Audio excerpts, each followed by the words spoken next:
His was the only boat to arrive.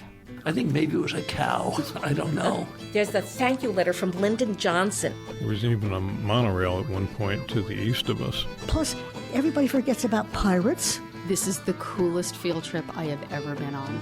I don't know, but I've been told, keep on dancing, won't ever get old. Hello and welcome to the Long Island History Project, the podcast that brings you stories and interviews with people passionate about Long Island history. You can hear them all at longislandhistoryproject.org. My name is Chris Kretz and I am your host, and our opening music is courtesy of the Homegrown String Band. We've got a long road ahead of us on this episode as we will be traveling through Nassau and Suffolk County across 7 decades, tracking the rise of the Long Island real estate boom, the development of the 20th century. We'll be talking about the housing market, speculators, developers, real estate moguls. We'll throw in Robert Moses. We'll stop by Levittown and we will discuss the changing social and economic landscape, the specter of ever-present prejudice and redlining, all in the pursuit of a house with a lawn and a fence in the American dream. But as we get started, why don't you say hello to today's very special guest? Hello, I'm Larry Samuel, and I live in Miami, Florida most of the time, and I'm an author. I write nonfiction books, mostly American cultural history. I just sort of hop around from topic to topic, whatever seems to interest me at the time, and recently, I've been obsessed with real estate, an American's obsession with real estate. So the first of what I think might be a series is what we're going to talk about today, which is Making Long Island, which is where I grew up. So there is a personal connection. That's great. And first of all, thank you for joining us. We're talking over Libsyn Connect. And it's great to hear that it might be the beginning of whether it's a trilogy or longer, this epic of real estate and development. And you were from Woodmere, right? From Nassau County? Yeah, Nassau County, South Shore. My family moved in 1960, so I was just about to turn 4. So I have just a few memories of Brooklyn, but we were part of the mass migration that I talk about in this book from the city. We were coming from Brooklyn, going out to the suburbs. And so we were quite typical of what was happening at the time. Yeah, and so just for that personal perspective, what do you remember of the house you grew up in? How would you describe it? It was a classic ranch house, 1 story, built probably in the late 40s. So we were definitely not the original owners. But it had a backyard. We had the basketball court and a front yard, and It was idyllic. I didn't realize it at the time because, growing up there, I sort of developed this attitude of why aren't we in the city? Because you could actually see New York City, Manhattan, on a clear day. And I felt the suburbs were kind of bourgeois and boring. And I later changed that view, and that's one of the reasons I wanted to write this book, was to get on the record and say that Long Island is a fascinating place. The more I learned about it, but it was a great place to grow up. I had a lot of friends. I had 3 brothers, and it was all good. And this might be a weird side question, but I've talked to a number of people of your era. Which would you say you're a boomer? You have no problem saying that? Yeah, right in the middle. Yeah, smack in the middle. Just to add to my unofficial survey I've been doing, did you do any hitchhiking on the island? Oh my gosh, we did. My parents would have been appalled if they had known what was going on. It was quite common, in the 70s to hitch everywhere. We would either get a ride from one of our parents out to the beach or to a party, and of course have no way of getting home. And none of us wanted to call our parents because they'd be really mad for them to have to come out. And so we would end up hitchhiking. And thankfully, nothing bad happened. We were oblivious to any of the dangers. But and then later in college, I would hitchhike across New York State all the time. It was crazy. People don't realize how common it was. It's interesting. That's why it always strikes me as so out of the ordinary to hear people say that. But So we'll just repeat the title, which is coming out soon, Making Long Island, A History of Growth and the American Dream. It's coming out, it's imminent, right? October 2nd? Yes, yeah, October 2nd, 2023. So a couple of weeks from today. History Press, which is great. So let's start, I guess you grew up here, and maybe you can tell us a little bit of your academic background, but what drew you to this, or tell us a little bit more fully, what drew you to write this book now? Well, first of all, I found that there's been a ton of books written about Long Island if you just do a search in any archive or museum or library or Google even. But I found that there wasn't a good, complete sort of cultural history, at least telling the story that I wanted to tell, which revolved around this migration from New York City in the sweet spot of the 20th century, which was the 1920s through the 1970s. And that's where I end the book. And I have to be honest, I originally planned to take it up right to today, but when I realized that this would be a good book for the History Press with whom I had previously published, they only want 60,000 words tops. And I had reached my limit. I was getting really close to the limit. So I stopped at the 70s, but that was actually a good time to stop because I had the narrative down, which was sort of the rise and fall of Long Island, if you will. And then in the conclusion, I do come back and say that I think it is experience a renaissance of sorts. So it's mostly, I look around, I see if the book that I want to write has been written. And then I do tons of research. I read everything I can, all the articles, and whether it be trade or newspapers and scholarly. And then I dig in. So if you look, like you said, from the 20s through the 70s, if you look at the long arc of the book, is it fair to say a lot of the development was driven by people coming into Long Island? I don't want to say outsiders, but outside forces. Yeah. Not there was obviously an existing population, little villages and farms, but there was sort of an invasion of the 20th century almost. Yeah. It was a huge mass invasion after World War I. But yes, of course, there were people there. There were fishermen. There were the grand estates, that, as in Gatsby, that Fitzgerald talks about. And of course, there were some villages, but it really wasn't the commuter class, the white middle class, in which the father would be commuting generally back to the city for work. And that begins really after World War I in the early 20s, that kicks off. And then we have a land boom. But being in Miami, I have to say that the land boom in the 20s in Long Island was much more stable. It was much healthier than the one we were experiencing here in Miami, because that is the second part of this trilogy or series that I'm writing. So Miami was much more sort of a roller coaster, and this just built steadily until the late 20s when it started tailing off. And then we have the Depression, of course. So was part of that 20s boom, I'm not an economist, so you can correct me quickly, but available wealth looking for investment, or was it actual real estate developers saying we want to keep building? Or yeah, it was developers, it was speculators, it was people who were buying land cheap, usually farms, potato fields, or as the estates started breaking up in the 20s because they were just too hard to manage, and there was a tremendous staff shortage. If you watch Downton Abbey over in England, there was a new emerging sort of bureaucracy class in New York City. So, the butlers and valets and footmen were all sort of heading to the city to take part in that rather than be in service the rest of their lives. So this is the sort of junior executive who is settling down.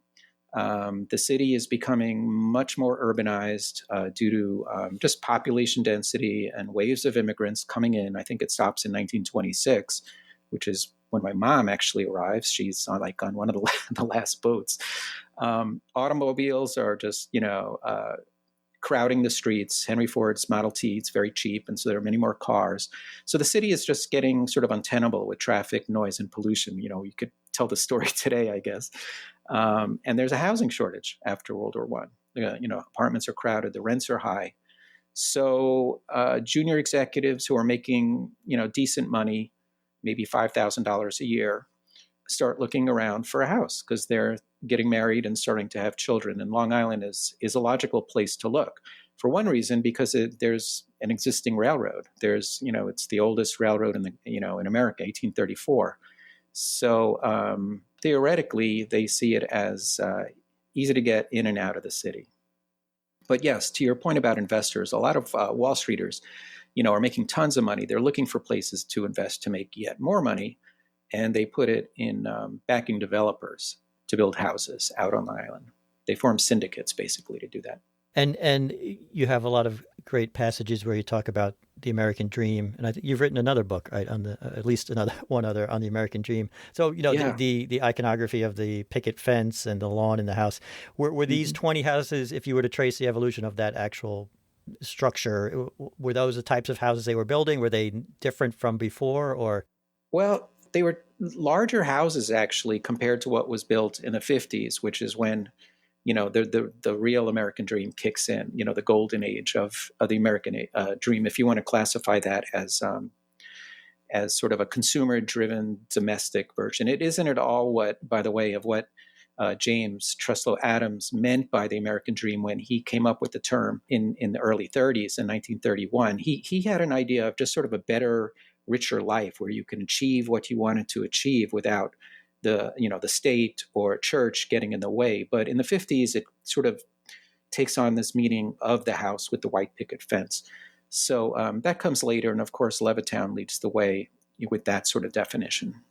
Okay. So the 20s was sort of a precursor to that, or? Yeah, it was just villages growing along the train lines. And importantly, the population before the 20s tended to be distributed near the water, on the North Shore or the South Shore, because they were either fishermen or they were the Grand Estates, and the Grand Estates, wanted to be on the water for their boats. So the railroad changes that. It's in the middle of the island, as you and your listeners probably know, because that was the flattest version and made geographic sense. If you're going to build a thing, put it in the middle, so it was equidistant from each shore. So when development happens, it happens around the railroad. So it redistributes the population away from the shore initially and towards the middle of the island. And what I found interesting, fascinating, I had seen glimpses of it talking to other people, but you mentioned that realtors would leverage Long Island history as a selling point. Yeah, it had a great history, and it also had a great brand because of the Guggenheims and the Whitneys and all the famous super rich that were out there. So it had a really good brand, unlike New Jersey, which, believe it or not, in the 1920s was already sort of a running joke, like Jersey, But Long Island had a great brand. Nothing offensive. I like Jersey too, but yeah, it had great history, and realtors learned on very early that buyers were intrigued if there was like a local event that happened, especially if it involved the revolution. They were very intrigued by a revolution, especially if, the emerging United States won the battle or whatever happened to there. And they would actually go, the real estate, the realtors would go to our library and sort of collect these facts and use them. And they found that as good ammunition to sell a house in a particular area. It's pretty funny. Yeah. And there's a history of misidentifying sites too. And I don't know if that's tied to, but I can see that happening in the rush too. A lot of it was folklore. Yeah, I'm sure. Yeah, exactly. Maybe that's the kind way to put it. Yeah, folklore. And so before we leave the 20s, I guess we can bring in one of the recurring characters of your book, Robert Moses, and the development of, the automobile enabled a lot of this to happen, I guess, but he was right there to either capitalize or shepherd it in, or what is your view of Moses to start out? Well, he's just in the right place at the right time. He's obsessed with the automobile. He just imagines this network of parks and parkways. That's not a coincidence that those words go together. And he wants to build it, and he's got the power to do it. He's got a lot of titles. He's Secretary of State. He's President of Long Island State Park Commission. He's got 3 other titles. Seems like a conflict of interest to me, but he was able to do it. And for all his faults, he was, able to get things done. He does champion new highways and, of course, Jones Beach. And let's not forget, there were 10 other state parks. There were 11. And people love them. This is before air conditioning, and a lot of day trippers from from New York City would go out there in their Model Ts and spend the day. So it was a hugely popular thing to do. And another strand that you track throughout the book is maybe not in opposition, but you mentioned the wealthy estates, and you use the East End as, I guess, one of the prime examples at the Hamptons. So what was the lay of the land out there? Were they experiencing the same kind of growth? Yeah, no, it's just, it's a whole different kettle of fish for them because, sort of whatever happens, the economic ups and downs, and there were many, they're sort of impervious. They say, beside giving up their estates, but that had nothing to do really with the hoi polloi, the middle class coming out and invading them. It was just really a change of the times. But in the 30s, a lot of people are hurt, and a lot of East Enders are as well. But plenty of them either sold short or got out in time, or just had so much money that they were able to lose 80% of it in the market crash and still have a very nice life. So when we get into the 30s, if that's where we're going, sure. It's amazing because you look at the pictures at Piping Rock or the Maidstone Club, and it's business as usual. They are, they're swimming and they're playing golf and they're playing polo and having fashion shows and dog shows. And that really, we're going to get there at some point, gets even in the 70s when, there's a Great Recession, everyone is having a tough time. They're having a great old time out in Montauk with, Edward Albee's parties and Bobby Vans and Bridgetown. It's a different scene out there. You alluded to the pictures, and I mentioned to you, I love the pictures in the book. Mm-hmm. So in terms of finding that evidence of that strata of the polo clubs and things, was that something easily accessible? I would imagine that was in popular media at the time. They would play up those images anyway. Sure. Yeah. It's in the narrative. It's in the newspapers. But in terms of the pictures, yeah. And I just use Library of Congress, because they're copyright free and they're enough high resolution where you can get enough for a book. And so that's what I did. And yeah, there are plenty of images of them living the life out there. I have to add that even I did grow up in Woodmere, but I did spend another 6 months of my life in East Hampton. I was burning out of the city. I was, living in Manhattan, and I just rented a cottage in East Hampton, and it was unsustainable, but it was fabulous. So I got to experience it because it was walking to distance in town, and it was sort of on my bucket list. And the place is just remarkable. I just love, because it just smells good. The place, I don't know what they put in the air, but it just smells delicious. Yeah. So in terms of throughout, you bring in a lot of primary sources or contemporary attitudes about Long Island. And, we talked about New Jersey. So I'm trying to track as we talk, as the perception of Long Island changed to whatever we might decide it is now. But right. Did you see, as all this was growing, did you see in your sources, the pundits, for lack of a better word, how they were viewing Long Island? Was it sort of a celebration, or were they kind of critiquing this as it was happening? Or Right. No. There was very little of that. A lot of the book really is about race, gender, and class. And so with regard to class, it really is the solid, upper middle class, I would say, in the 20s. And then you start seeing in the 30s a drift to sort of just solid middle class, and even a bit in terms of lower middle class.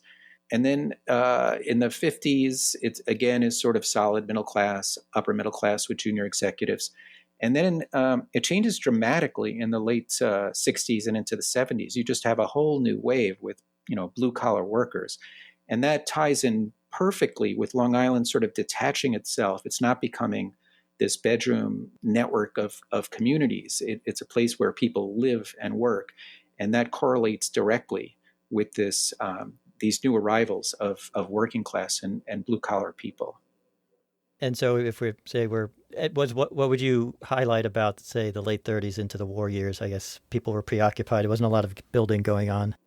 Right. Yeah, there wasn't a lot of new construction, especially in the later 30s, because materials are getting short. People, the war there's a war in Europe, and people think, even if the United States doesn't get into it, a lot of the materials that are used in house construction are going to be used to help Europe out. And then, of course, we do get in the war.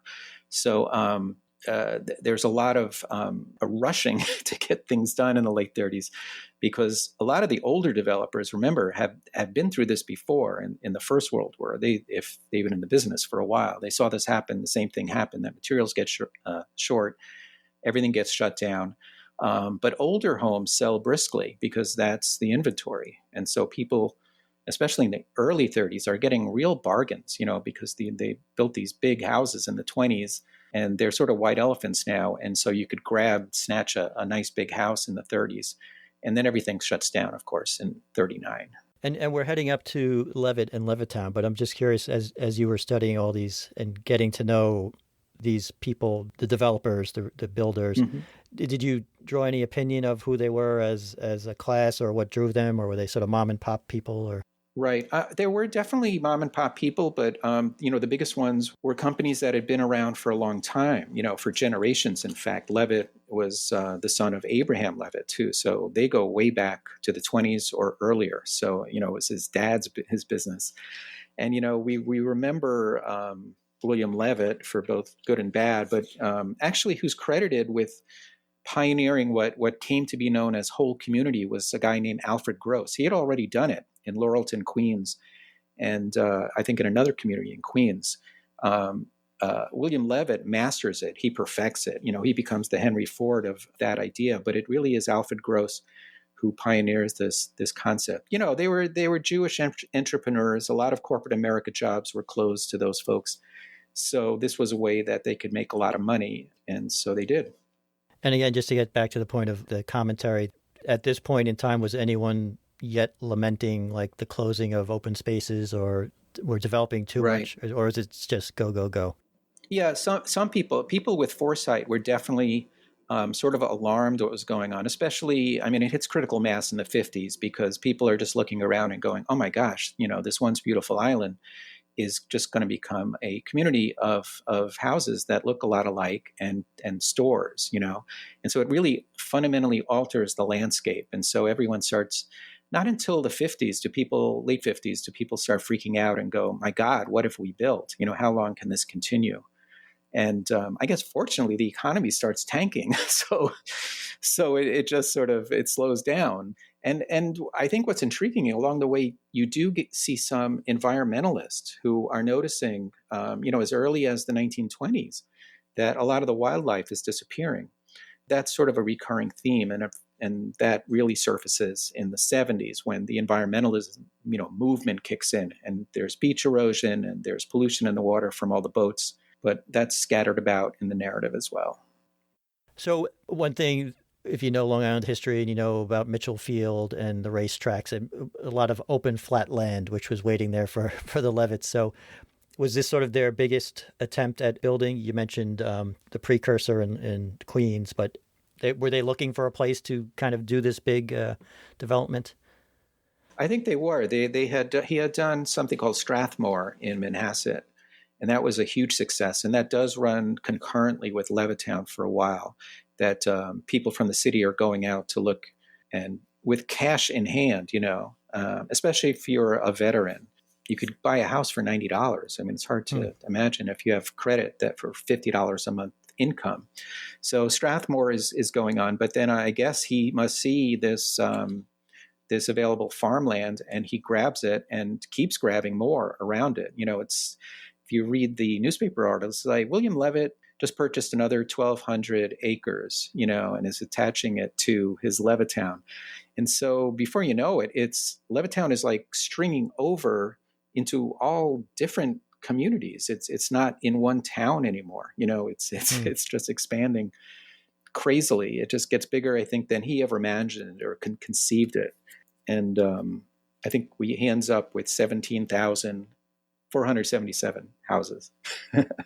And that was roughly straddling the end of the 40s into the 50s, the building phase of that? Yeah, and then he goes on, of course, and builds other Levittowns in Bucks County and New Jersey, which is famous mostly because his luck runs out in terms of redlining.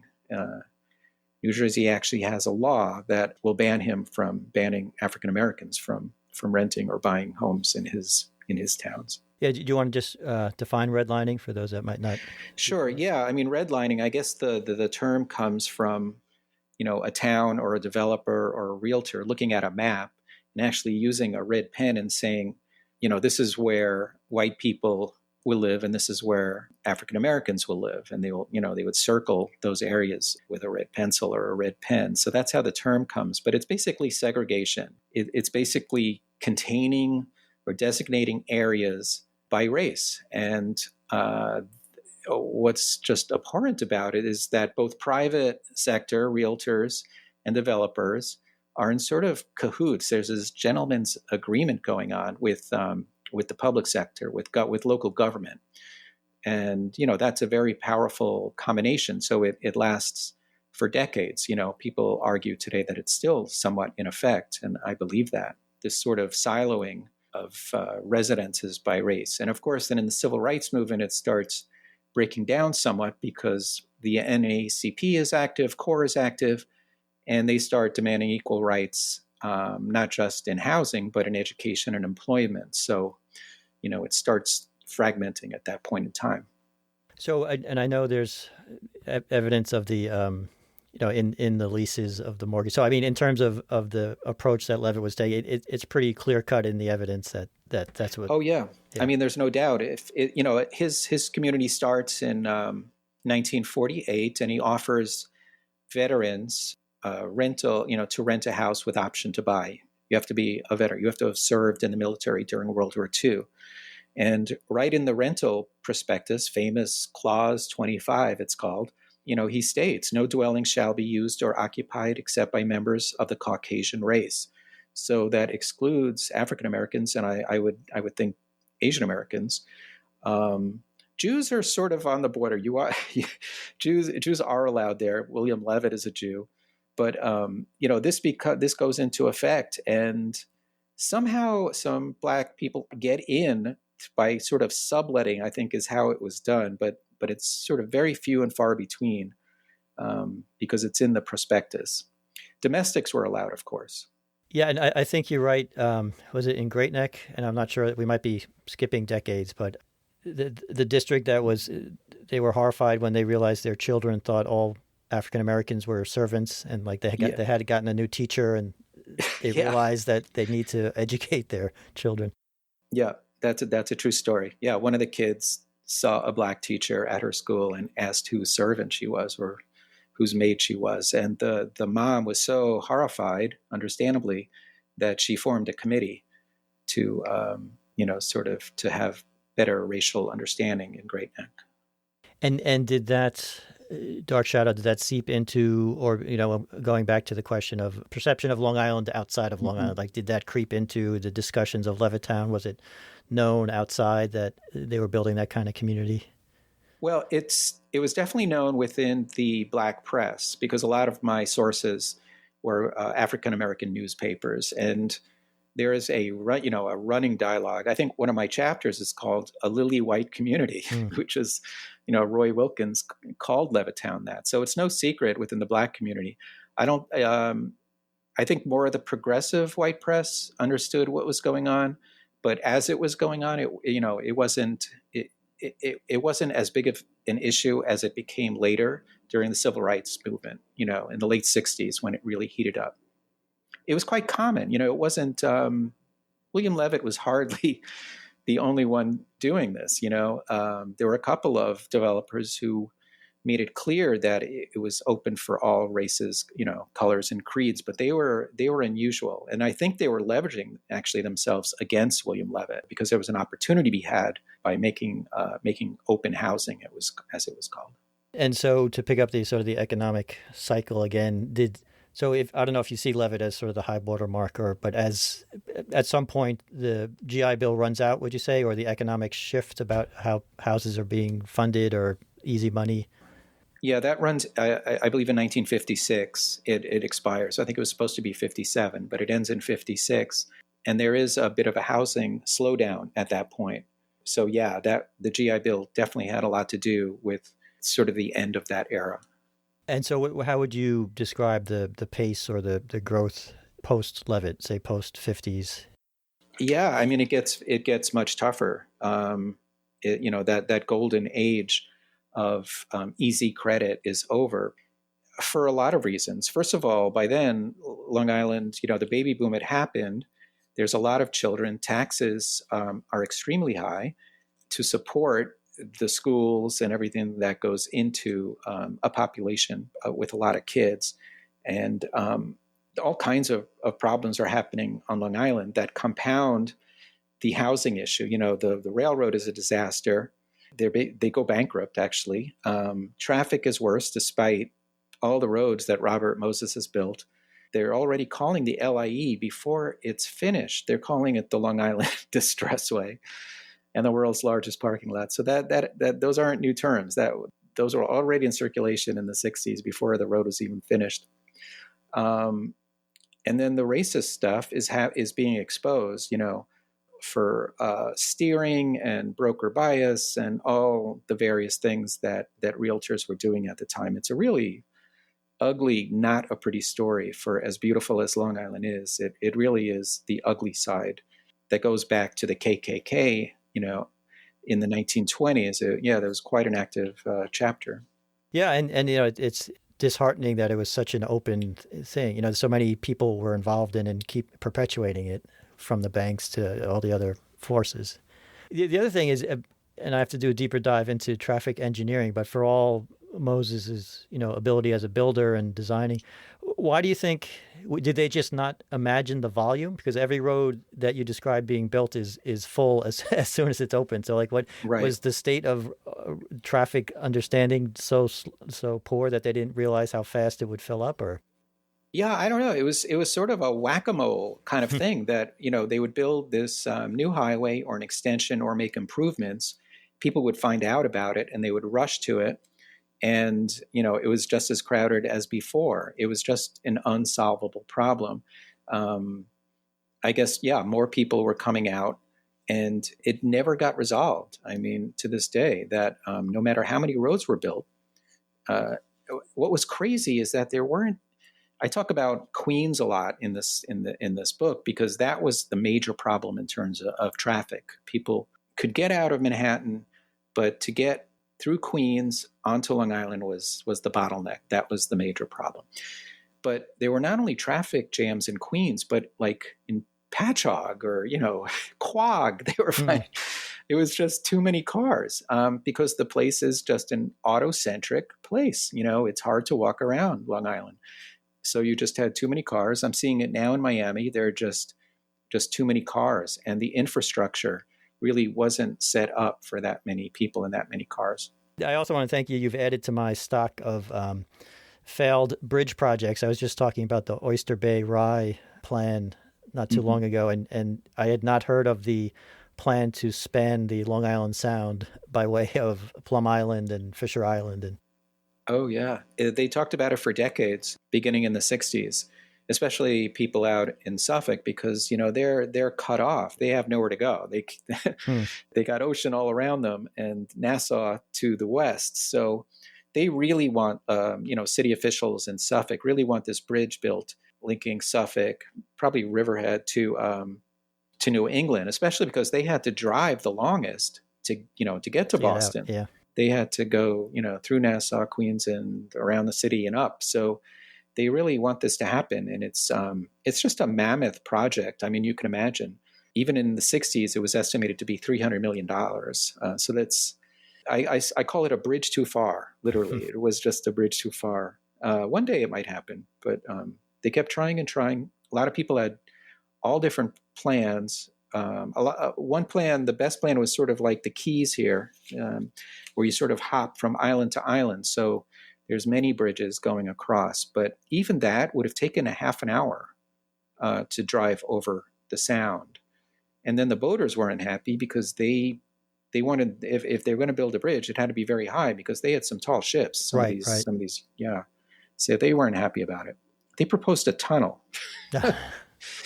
which wasn't going to happen. So in terms of you sort of end at the 70s, does this exhaust itself, the growth, to go back to your subtitle, the growth of this dream island? Is it just a matter of they've run out of resources or will or financing, or how do you see, where do you wind up in the 70s? Well, it sort of peaks in, I would say, the mid 50s in terms of the American dream being in Long Island. That is the, just sort of the high spot. In the late 50s, people start realizing it's being overdeveloped. The taxes are just getting too high to support that many people. There are too many cars. There's too much retail. And then the post-war economic engine just, runs out of steam. We had a great run. And then when that ends, it all goes to hell because now we have a recession in the early 70s. You have inflation. We have dreaded stagflation and an energy crisis, which is not a good thing to have if you're dependent on the automobile and most homes have oil heat. And, it's not a good time to be dependent on what OPEC wants to do. So this concept of a starter home being available for young couples, which was really the original premise going back to the 20s and sort of having another surge after the Depression and the war in the 50s, just becomes out of reach, just becomes untenable for most people. So people start looking at that classic American dream in the rearview mirror as history, that it's basically over.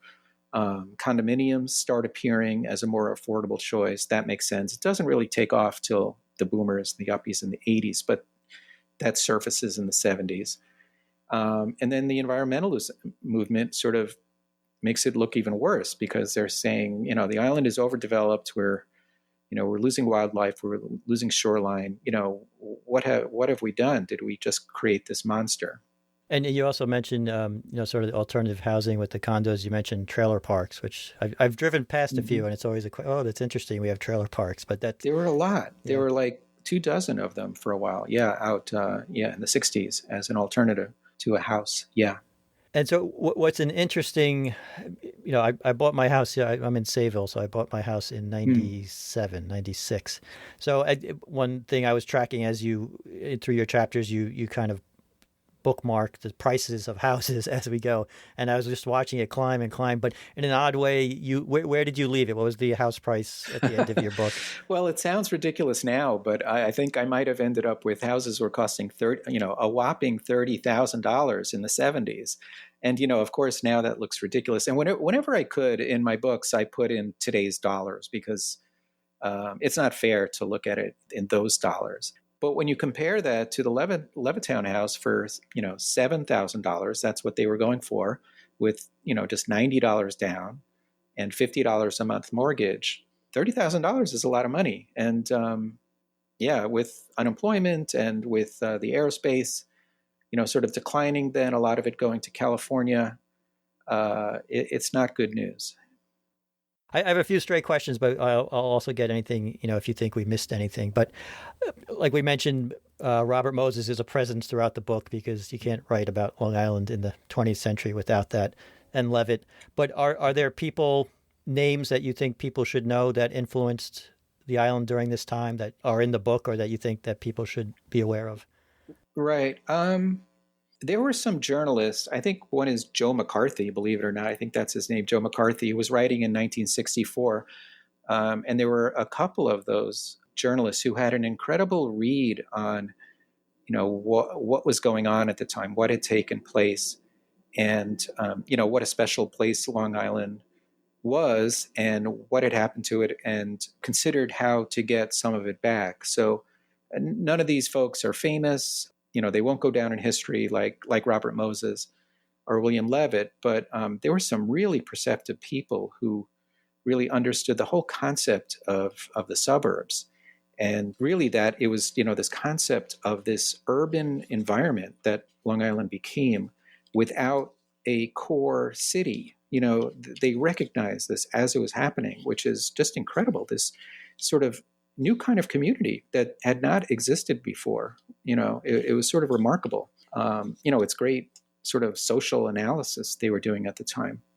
And that these communities were instant.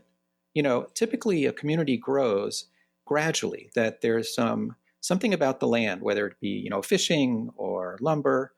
And so it's built around trade and it develops over decades and usually centuries.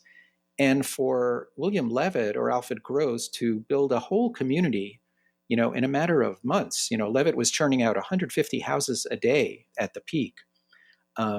was a historic moment. And they recognized this very early on. And I think Newsday sent a different journalist across the country.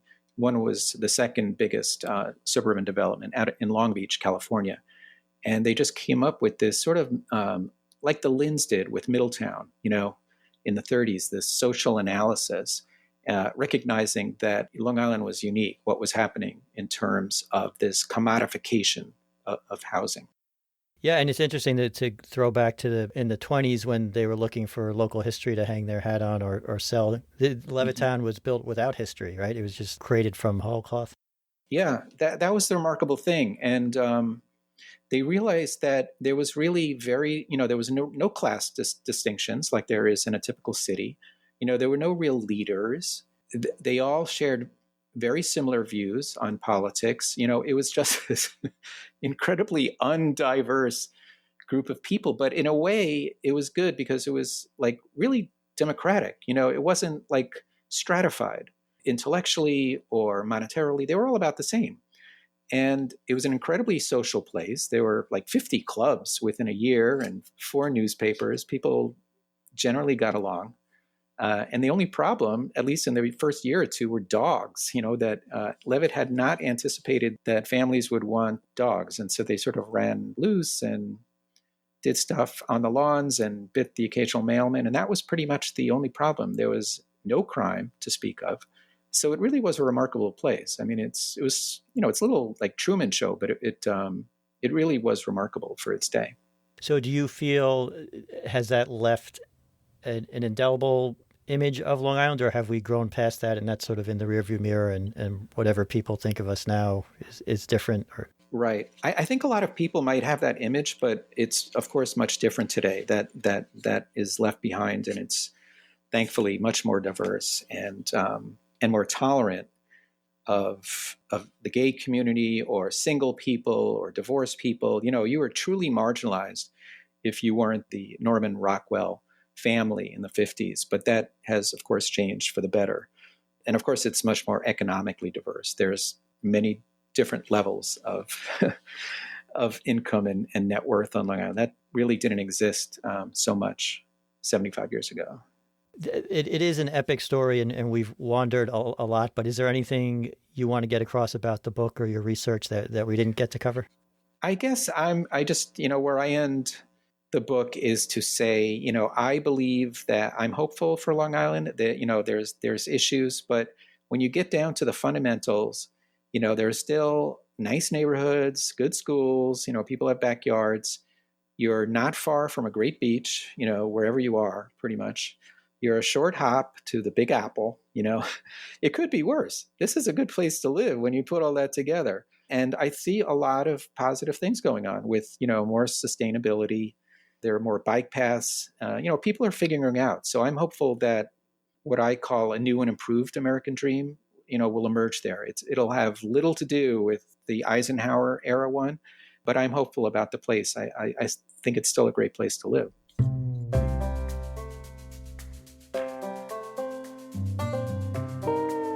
And thank you again to Larry. His book, Making Long Island, A History of Growth and the American Dream, is out October 2nd from the History Press. Make sure you check it out. We will have links in our show notes to related resources. That's at longislandhistoryproject.org. And if you have your own piece of Long Island history that you'd like to relate, a family story, a research project you've been working on, maybe your own brush with a person or event in Long Island's storied past, drop us a line at longislandhistoryproject@gmail.com. We'd love to talk to you. But that does it for this episode. Our outro music is Capering by the Blue Dot Sessions, used under an Attribution 4.0 international license. And, as always, thank you for listening.